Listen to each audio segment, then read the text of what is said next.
قررت الوزارة عدم التحاق التلاميذ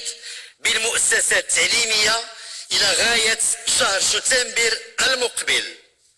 والاقتصار فقط على تنظيم امتحان البكالوريا والذي يهم السنتين الأولى والثانية بكالوريا من خلال إجراء الامتحان الوطني للسنة الثانية بكالوريا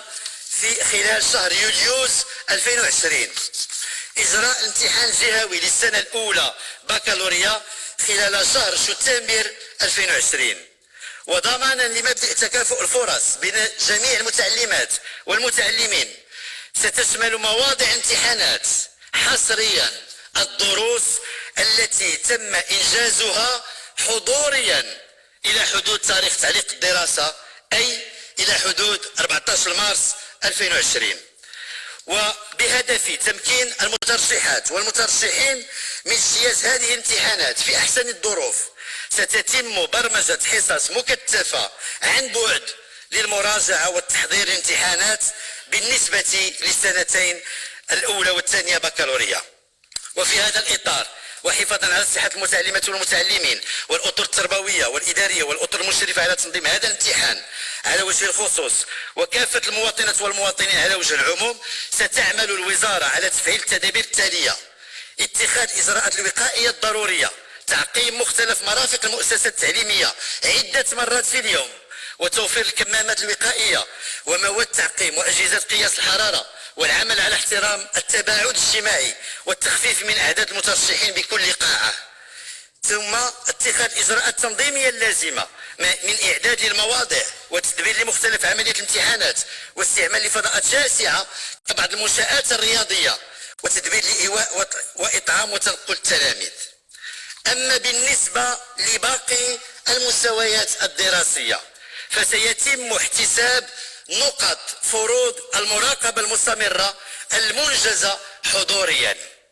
كما ستعمل الوزارة على مواصلة تفعيل استمرارية البيداغوجية إلى نهاية السنة الدراسية لفائدة هذه المستويات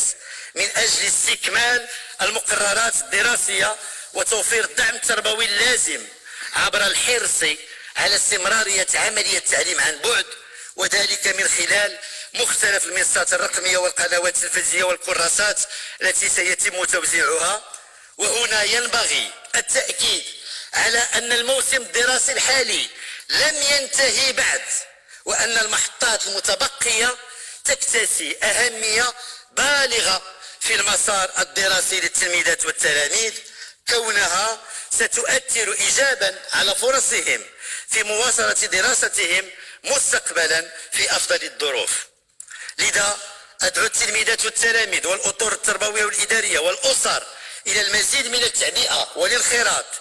في إنجاح المحطات الأخيرة من الموسم الدراسي الحالي، والتعامل بجدية ومسؤولية مع المحطة المخصصة للدعم والتقوية، وذلك من أجل تمكين بناتنا وأبنائنا من اكتساب المعارف والكفايات التي ستؤهلهم لمتابعة دراستهم في السنة المقبلة بشكل عادي ووفق التدرج البيداغوجي اللازم، وتجنيبهم التعثرات التي يمكن أن تصادفهم مستقبلا. وفي هذا الصدد ستخصص الوزارة كذلك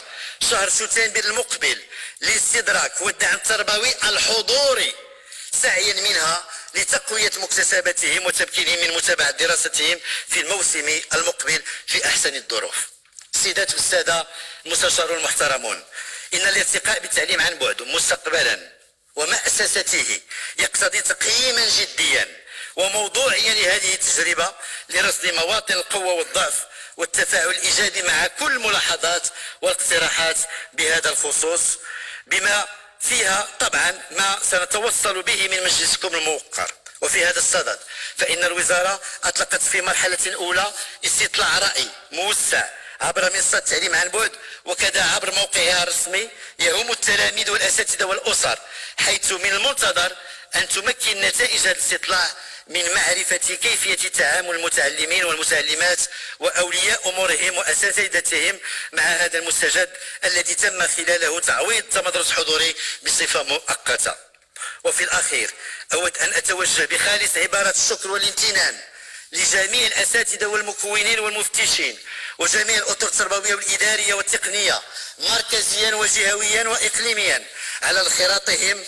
اللامشروط في جميع التدابير التي اتخذتها الوزارة والتي سعت إلى ضمان استمرارية البيداغوجية. كما أشد على أيديهم بحرارة لما بذلوه من مجهودات ولما أبانوا عنه من حس وطني عالي وبمبادرات متميزة مكنت من مواصلة العملية التعليمية في هذه الظرفية العصيبة الاستثنائية. الشكر موصول أيضا للأسر على المجهودات المبذولة من أجل مواكبة بناتها وأبنائها بتوفير الظروف المواتية لهم من أجل ومتابعة دروسهم بانتظام ومواصلة تحصيلهم الدراسي عن بعد. كما لا يفوتني أن أتوجه بالشكر والتقدير إلى شركائنا في تفعيل آلية التعليم عن بعد وخاصة الشركة الوطنية لإذاعة التلفزة المغربية